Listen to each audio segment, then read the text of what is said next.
Selamat datang kembali di channel Petik Media. Hari ini kita akan mengenal lebih dekat tanaman bambu kuning. Teman-teman pasti sudah tidak asing lagi dengan tanaman yang satu ini. Seperti kita lihat bersama, ini adalah tanaman bambu kuning. Teman-teman ada yang punya bambu kuning di rumahnya.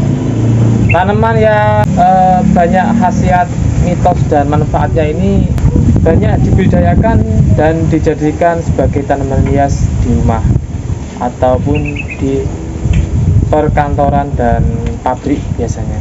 Oke ya, kita akan memakai sarung tangan terlebih dahulu untuk keamanan dan kenyamanan kita.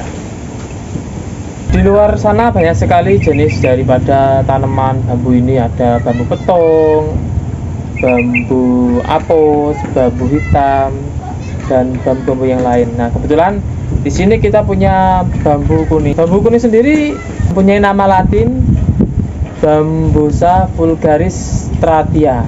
Kalau kita lihat dari struktur morfologinya, kita bisa lihat daunnya sendiri mempunyai ciri-ciri morfologi, yaitu berdaun tunggal, berselang-seling, kemudian berpelepah, lancet, dan ujungnya meruncing.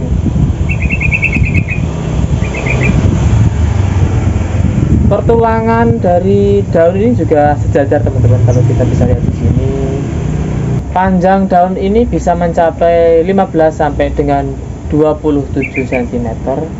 Kemudian lebar bisa mencapai 2 sampai dengan cm. Dari batang sendiri, batangnya tidak rapat. Kemudian tinggi tanaman ini bisa mencapai 7 sampai dengan 9 meter.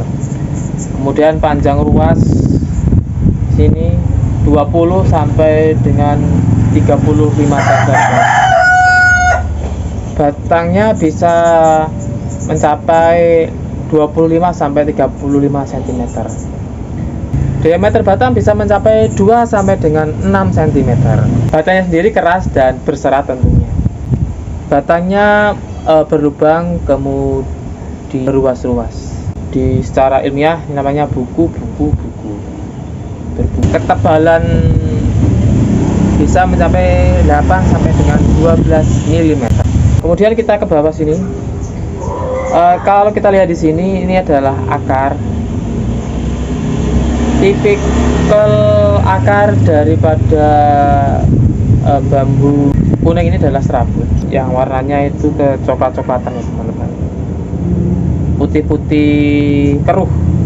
Bambu adalah tanaman dari kerabat rumput-rumputan karena dia tidak berkambium di dalam batangnya, jadi berongga.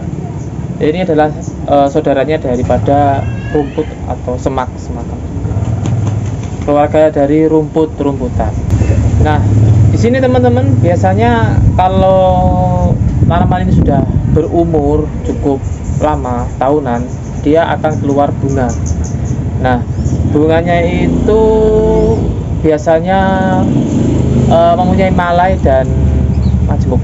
Biasanya tumbuh di sekitar batang seperti ini, kemudian warnanya keunguan. Tanaman bambu ini biasanya dia berumpun. Jadi kalau kita menanam satu, biasanya lama kelamaan akan tumbuh tunas baru di sekitar sini, teman-teman. Tanaman ini bisa diperbanyak dengan cara stek batang ataupun rhizomnya. Kita tinggal potong, kemudian kita tanam. Kemudian dari rhizomnya, kalau ada tunas baru bisa dipecah kemudian ditanam lagi. Untuk media tanam sendiri, biasanya dari kompos dan tanah merah, menurut saya pribadi.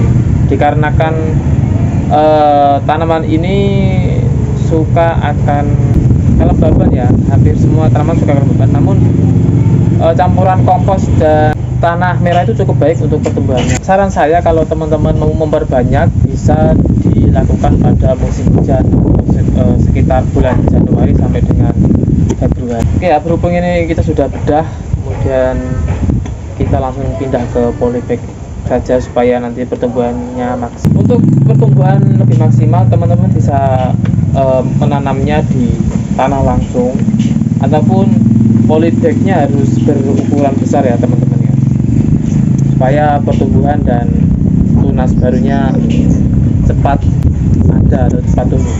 Banyak sekali manfaat dari bambu kuning ini. Di antaranya adalah sebagai bahan untuk perabotan rumah tangga seperti tempat makan, kemudian buat saringan.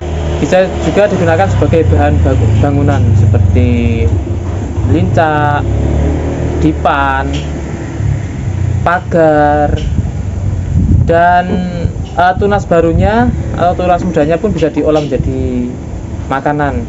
Tentunya bisa dimanfaatkan sebagai bahan untuk makanan, ditumis, disayur, bahkan dijadikan sebagai isian makanan lumpia.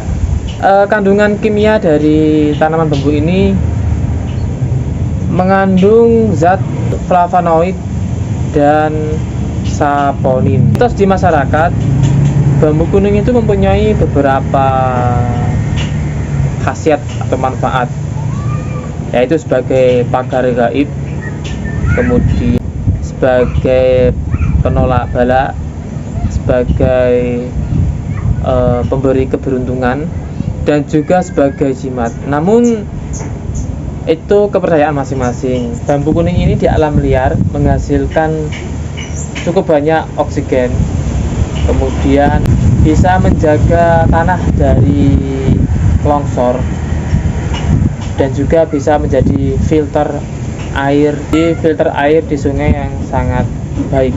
Jadi ketika ekosistem di sungai sudah mulai rusak, tanamlah bambu di sekitaran sungai.